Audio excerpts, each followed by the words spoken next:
In this video, I'm going to show you how to connect Indeed to Claude. Now, the first thing you have to do, you want to go to Claude, and then you want to sign into your account, and over here on the left, it says Customize. So you want to click on this, and you want to click on the Connectors button up top left over here.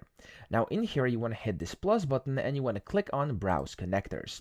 Now, here in the search box, you want to type in Indeed, which is what we're connecting. There we go. So you want to just click on it, and just like this, you want to hit this Connect button over here in the top right. Whenever you do this, it's going to take you to a separate tab, and over here, there we go, it's going to ask you to basically sign in. So in my case, I've signed in already to my account. You'll just have to sign in using your credentials, so your email and password, or of course your Google account or whatever method you used to sign in. Whenever you do this, you have to allow these things over here and then click on the allow button down here at the bottom.